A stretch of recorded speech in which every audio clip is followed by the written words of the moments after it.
అందరికీ ఈరోజు చాలా సంతోషకరమైన దినం. మీరందరూ మనం దేవుని సన్నిధిలో ఆరాధించడం, దేవుని సన్నిధిలో ప్రార్థించడం, దేవుని స్తుతించడంలో ఉన్న సంతోషం ఈ లోకంలో ఎవ్వరు ఇవ్వరు. అందుచేతనే దేవుని బిడలైన వారు దేవుని సన్నిధిలో ఉంటే దేవుని యొక్క గొప్ప ఆశీర్వాదం ఉంటుంది. ఎందుకంటే దేవుని బిడ్డలు పరలోకానికి వెళ్ళవలసిన వారు, పరలోకంలో దేవుడితో కలిసి మనం జీవించవలసిన వారు, పరలోకంలో దేవుడితో మనం దేవదూతల వలె ఆనందించవలసిన. అది చేతనే దేవుడు బైబిల్లో కొన్ని మాటలు చెప్పబడ్డాయి. కొంతమంది భక్తులు దేవుళ్ళు ఉండడం ద్వారా దేవుని యొక్క గొప్ప కార్యాలు చేశారు, దేవునికి నమ్మకంగా ఉండడం ద్వారా.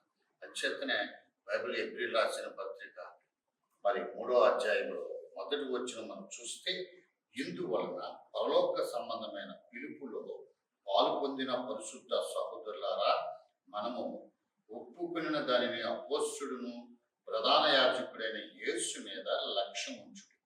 దేవుని ఇల్లంతటిలో మోసే నమ్మకముగా ఉండినట్లు ఈయనతో కూడా తన్ను నియమించిన వారికి నమ్మకంగా ఉండెను. అత్యంత దేవుని బిడ్డలారా, ప్రభువైన యేసు ప్రభు బిడ్డలైన మనము పరలోకానికి పాలు భాగస్తులైన వారసులుగా ఉండేటప్పుడు మనల్ని పిలిచాడు. ఈరోజు ఇక్కడ మనం కూడి ఉన్నాము, ఇక్కడ దేవుని సన్నిధిలో ఉన్నాము. మన పాపాలను ఒప్పుకొని దేవుని యొక్క పాప క్షమాపణ పొంది రక్షణ పొందిన మనందరూ గుర్తించుకోవాలి. మోసేని మనం చూస్తే దేవుని ఇల్లంతటిలో నమ్మకముగా ఉండినని దేవుడు చెప్తున్నాడు. అంత నమ్మకముగా ఉండబెట్టి దేవుని యొక్క గొప్ప ఆశీర్వాదాన్ని పొంది ఉన్నాడు. దేవుని పిల్లారా, మోసే జీవితంలో మనకు తెలుసు ఆయన యొక్క పుట్టిక, ఆయన పెరిగిన విధానం. ఆయన పుట్టింది మామూలు ఇంట్లో అయినా పెరిగింది రాజుల యొక్క గృహంలో పెరిగాడు. రాణి కుమారుడిగా పెరిగాడు. కానీ ఆయన దేవునికి ఇష్టంగా ఉండుట కొరకు, శ్రమ అనుభవించుటకు, యేసు కొరకు జీవించుట కొరకు ఆయన జీవించాడు. అది చేతనే దేవుడు మోసే ద్వారా ఇశ్రాయేలు ప్రజలను నడిపించడానికి ఎంతో దేవుడి కార్యాలు చేశాడు. అంచేతన మోసే గొప్ప ఆశీర్వాదాన్ని పొందాడు. దేవుని పని చేయడంలో కాకుండా ఆయనకు ఓర్పు. అందుకే మిక్కిలి సాత్వికత కలిగిన వ్యక్తి అని మోసే గురించి చెప్పబడుతుంది.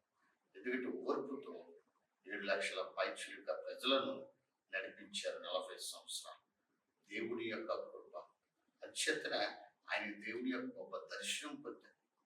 యేసు ప్రభు ప్రార్థన చేసి ఆయన మధ్యాకాశానికి మోసే ఏలియాను కూడా కలుసుకోవడం జరిగింది. ఎంత భాగ్యం మన ప్రభువైన యేసు ప్రభుని కలుసుకోవడం. అటువంటి గొప్ప పరలోకపులో మనం వెళ్ళటానికే మనం పిలిచాం. మన ఈ లోకంలో రక్షణ పొందామంటే దేవుని యొక్క రాజ్యానికి వెళ్ళటం కొరకే.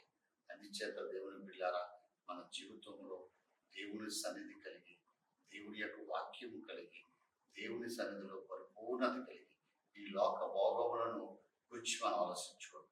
లోకాశలన్నింటినీ విడిచిపెట్టుకొని దేవుని వైపు మనం తిరిగి దేవుడితో మనం ప్రార్థన చేస్తే, దేవుని సన్నిధికి వస్తే, దేవుని పని చేస్తే దేవుడు మనకి నిత్యము సమాధానం ఇస్తాడు, కాపుదలిస్తాడు, దేవుని యొక్క ఆశీర్వాదం ఇస్తాడు. మన కుటుంబాల్లో కూడా దేవుడు నెమ్మదిని దేవుడు అనుగ్రహిస్తాడు. అంచేత దేవుని బిడ్డలారా, మనిషి జీవితంలో హృదయంలో నెమ్మది ఉండాలి. బాధతో మనం ఎక్కడికి వెళ్ళినా, ఏం చేసినా అది సంతోషం. అదే దేవుని యొక్క వాక్యం మన హృదయంలో ఉంటే నెమ్మది ఉంటుంది, సమాధానం ఉంటుంది. ప్రభువైన యేసు ప్రభు మనకి కాపుదలిస్తాడు. అత్యతనే ప్రభు చెప్తాడు, భయపడకుడి, నీకు సహాయం చేస్తున్నాడు. అటువంటి గొప్ప దేవుని నమ్ముకున్నాం. దేవుని బిడ్డల విశ్వాసంలో మీ దేవుని సన్నిధిలో, మీ కుటుంబంలో కూడా దేవుని సన్నిధి నుంచి వాక్యమును చదువుతూ, దేవుని సన్నిధిలో దేవుని మాటలు వింటూ, మన కుటుంబంలో మన పిల్లలను, మన కుటుంబంలో ప్రతి ఒక్కరూ దేవుడితో కలిసి ఎడతగని అనుభవాల్లో దేవుడి మనసు కలిగి మనం జీవిస్తే దేవుడు గొప్పగా మిమ్మల్ని ఆశీర్వదిస్తాడు, సమాధానంతో నింపుతాడు. ఆశ్చర్యమైన కార్యాలు మీ జీవితంలో దేవుడు నెరవేరుస్తాడు. దేవుని బిడ్డలారా, దేవుడు మనతో ఈరోజు మాట్లాడిన మోసే వలె మనం విశ్వాసం కలిగి దేవుడితో నడవటానికి ఇష్టపడాలి, దేవుడితో కలిసి ఉండడానికి ఇష్టపడాలి, దేవుడితో ప్రార్థించడానికి ఇష్టపడాలి. అప్పుడు అద్భుతమైన కార్యాలు ఈ జీవితాల్లో దేవుడు జరిగిస్తాడు. దేవుడి మాటలను